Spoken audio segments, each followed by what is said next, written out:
Great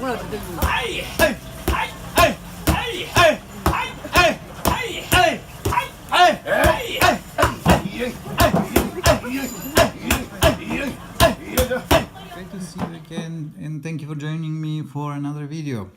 What do I have for you today? I have a Japanese log for you. I've been meaning to make a video for this one for quite a while, but a few things happened in the meantime. For example, one there was a championship here in Vienna on our locksmiths, and I actually forgot this log in our clubhouse.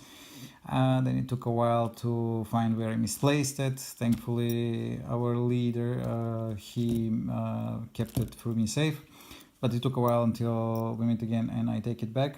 Then, because it passed some time, then I misplaced the key, and this took also a lot of time for me to find it. And yeah, the months just dragged on. Anyway, let me not bore you with these details, but let's go a little bit over the log. So, the brand of this log is KAWAKAMI. If my Japanese is still reasonable, well, it's not really that good anyway, but I do remember something. So the one thing is kawa in Japanese means river, and kami, if I remember correct, there are two meanings. One is paper, but I don't think this is the paper type of kami. This is the more of a god or like a deity. So Kawakami, I would assume, means the water deity. It's a bicycle log, it's a wafer one, and the key is very, very interesting, at least to me. I've never seen such fat key, I would say. I have a master number 3 key here for comparison, and you can see the width of this key is pretty much double of the master number 3 key. It's a wafer lock, a simple one. What I really like about this one is that it has actually a shutter for the mechanism. So when you leave it, when you lock your bicycle, basically it will prevent for dirt and grime getting inside.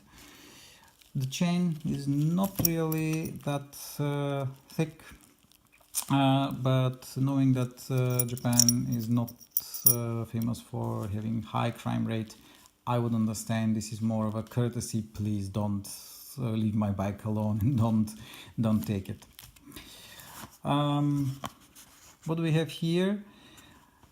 This one, if I can read it correctly, is a chain. Quite literally, this is chain. It's 60 centimeters. I did not measure it, but I assume so. And here is written Gadoman Raku. So this is basically guardman's lock or a security lock, if I remember correctly. Here you can see it actually a little bit better. This is guard, this is man, and this part is red rokko, so that would be the guardman lock. Here this was kagi. Kagi is a key, if I remember correctly.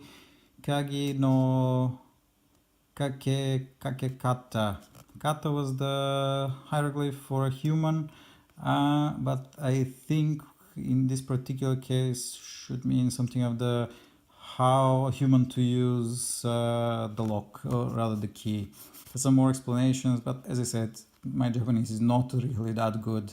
I can read a little bit, but I don't really say that I speak Japanese. Anyway, enough with chit chat. Let's have a look how the lock operates, and let's see if we can pick it in some time. So normally there was something funny about it. The first time I was pushing here, and for some time I couldn't figure out why was it so hard until I actually saw the shutter here, and then it was easy. You just need to push a little bit so that the lock will stick, and then pull it up and then insert it.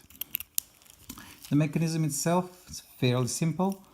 There's just a locking pole here. You cannot really shim this one, not that I can see. You insert this part, the locking part, you turn back the key, and the lock is all locked. Good.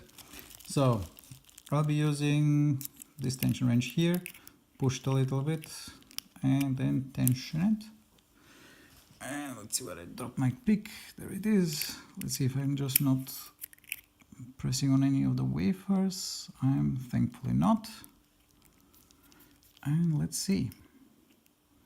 So left wafer,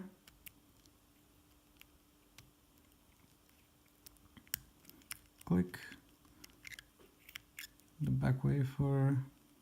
I think there are only 2 wafers per side, maybe 3. I think there are only 2. Let's see on the other side.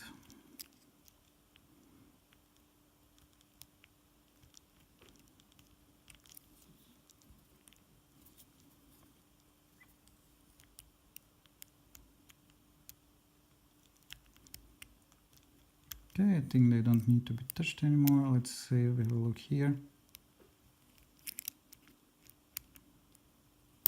And there we go, the lock is open. Took me actually a little bit longer than usual, but that's the magic of the camera, it will curse the lock. Good. So, then as the Japanese say, arigatou gozaimasu, and thank you very much for watching. See you next time. Bye.